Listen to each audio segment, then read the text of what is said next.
Ya pemirsa, perdagangan saham di Bursa Efek Indonesia baru saja ditutup. Kita akan membahasnya bersama BCA Sekuritas. IHSG di awal pekan ini akhirnya ditutup di zona merah mendekati level 6.500. Untuk membahas prospek dan IHSG untuk pekan ini, kami sudah bersama dengan Ahmad Yaki, analis dari BCA Sekuritas. Pak Yaki, terima kasih sudah bergabung bersama kami. Kita lihat tadi bahwa ternyata hingga penutupan tidak mampu rebound begitu ya. Tadi di awal mungkin ada mengalami pelemahan di 0,30%, tapi ternyata di penutupan di 0,33%. Apa saja sentimen yang bergerak Pak hari ini?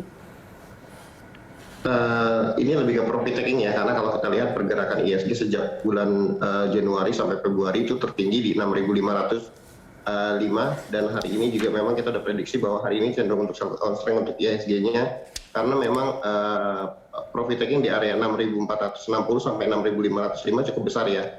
Kecuali kalau IHSG mampu break di atas 6.505, harusnya IHSG masih lanjut bullish sampai ke area 6.570-an, 6.580-an. Memang ini lebih ke profit taking aja sih Mbak, nggak ada yang sentimen yang bagus, karena memang kalau dilihat dari foreign flow-nya juga cenderung pergerakan hari ini juga masih bullish ya. Di reguler asing masih net buy 550 billion, dan overall market masih net buy 844 billion. Jadi sebenarnya lebih ke profit taking aja sih untuk beberapa saham yang memang sudah rally di minggu kemarin. Oke, yang menarik hari ini adalah adanya 4 sektor atau 4 saham begitu ya yang terjadi penurunan atau ambles begitu, dan bahkan melampaui ARB atau auto rejection bawah begitu atau batas bawahnya. Nah ini kenapa Pak Yaki?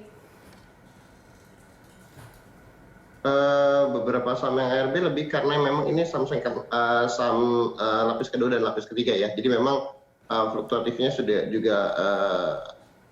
sudah cukup tinggi ya, dan terutama BBYB sepertinya sentimen akuisisi dari pihak pemilik baru tidak direspon baik oleh pasar. Jadi memang potensinya masih cenderung lebih bearish ya untuk BBYB, Pura, ASBIM, LPL, dan SWAT.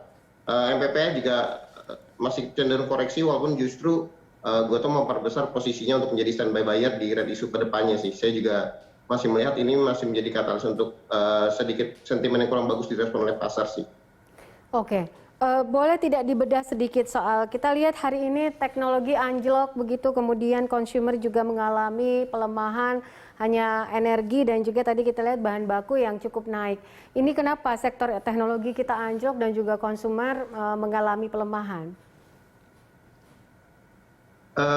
Sebenarnya kalau dari sisi fundamental tidak ada yang signifikan sih Mbak, karena memang kalau kita lihat di pergerakan di kuartal terakhir ini, di kuartal terakhir 2021, pelaku pasar lebih respon kembali ke saham-saham big caps, terutama di saham-saham perbankan dan industri dasar serta telco dan infra. Jadi memang peralihan dari sektor teknologi ke saham-saham yang memang memiliki potensi kepada pemulihan ekonomi ini lebih besar sih. Jadi memang lebih ke situ aja sih. Jadi saham-saham cyclical lebih disingkirkan, lebih ke saham yang memang berpengaruh kepada pemulihan ekonomi aja.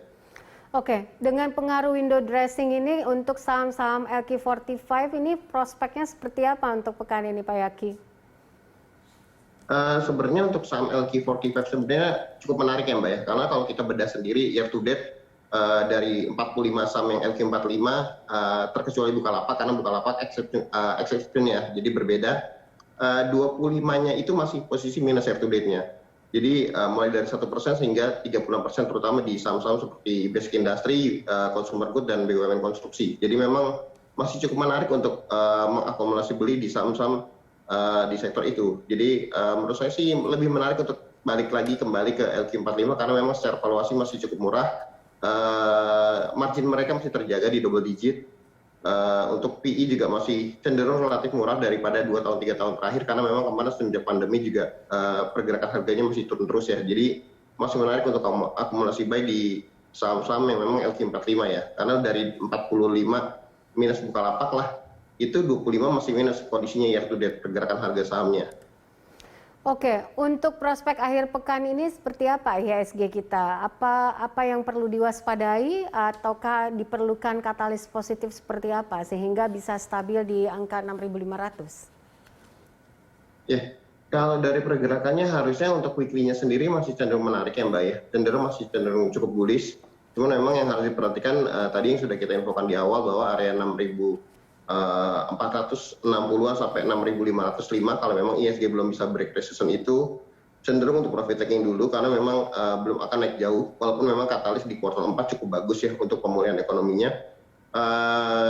Lebih cenderung untuk saham sekarang buy on interest di saham-saham memang yang belum naik banyak atau lagging seperti di basic industry, BUMN konstruksi, mining juga beberapa seperti United Tractor walaupun naiknya sudah banyak ternyata year to date masih minus sekitar 1,3%, jadi masih menarik untuk akumulasi sih. Baik, Pak Yaki, untuk penguatan harga minyak sendiri kan kita tahu bahwa ada penguatan harga minyak, kemudian juga komoditas energi saat ini. Nah, pengaruhnya sendiri terhadap industri dasar hingga akhir Oktober ini, rekomendasinya seperti apa? Penguatan harga minyak potensi membebani dari operating margin dari saham-saham basic industry ya, karena bagaimanapun juga kenaikan harga komoditas akan berpengaruh kepada biaya bahan baku untuk produksinya, dalam artian biaya bahan bakar untuk produksinya. Jadi memang ini sedikit banyak akan berpengaruh kepada operating margin dari si emiten tersebut. Cuman menurut saya harusnya ini tidak terlalu menjadi masalah, cenderung untuk buy on weakness di saham-saham basic industry.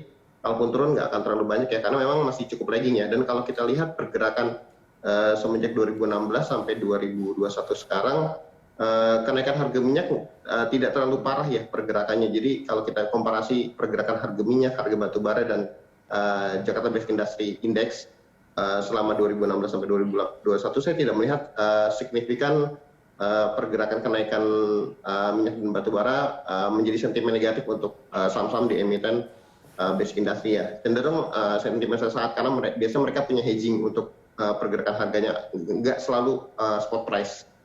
Baik, yang menarik sektor perbankan ini kan ya. Hari ini banyak sekali tajuk di beberapa media digital begitu soal perbankan yang akhirnya akan berlomba-lomba dengan transformasi digital ini akan menjadi fully digital. Nah, pengaruhnya untuk sektor perbankan, khususnya untuk bank-bank BUMN dan juga bank-bank yang berada di poin 1 ini yang cukup banyak diminati oleh investor.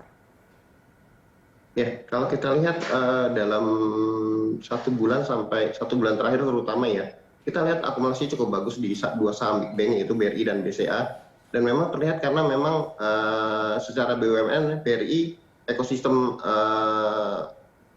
dari bisnisnya cukup bagus ya. Dia punya BRI Agro yang khusus untuk teknologi, yang lebih fokus ke teknologi. Dia punya BRI Syariah yang lebih fokus ke bisnis syariah, dan dia juga punya diri sendiri sebagai holding Ultramikro dengan di bawahnya ada Pegadaian dan PNM. Jadi memang ini menarik buat investor, makanya investor masih terlihat akumulasi terus sejak 1 bulan terakhir, dan kita lihat akumulasinya cukup signifikan ya, karena memang kalau dilihat dari pergerakan akumulasi sendiri, BRI itu sekarang year to date sudah 10,1 triliun di atas Telkom dan BCA yang masih 6 dan 7 triliun. Jadi memang, dan ini akumulasi terjadi dalam 1 bulan ya. Dalam 1 bulan itu akumulasinya sudah mencapai 6,3. Jadi memang di semester awal tidak terlihat akumulasi BRI cukup signifikan, cuma di semester kedua setelah direct isu akumulasi cukup bagus di saham BRI. Jadi memang ekosistem dari perbankan itu sendiri memang sudah cukup bagus. Yang kedua memang BCA karena memang dia punya bank BCA digital, dia juga punya grup yang cukup kuat, ya grup Jarum, dan memang kalau kita lihat lini bisnisnya makin dikembangkan oleh BCA sendiri. Dan kalau dari Telkom sendiri, sentimen dari IPO Mitratel cukup bagus untuk saham Telkom ini sendiri. Baik, prediksi untuk esok, apakah IHSG akan rebound ataukah masih mengalami pelemahan dan berada di level support dan resisten berapa? Kalau kami lihat sendiri dari BSA Sekuritas, cenderung besok masih akan fluktuatif. Resistance terdekat di 6505 sampai 6587, supportnya di daerah 6360 sampai 6398-an. Jadi memang IHSG masih akan cenderung sideways, kalaupun naik juga cenderung untuk sell on strength dulu, kecuali bisa bertahan di atas 6.505. Baik, terima kasih Pak Yaki untuk analisa dan juga diskusinya bersama kami dalam Closing Market.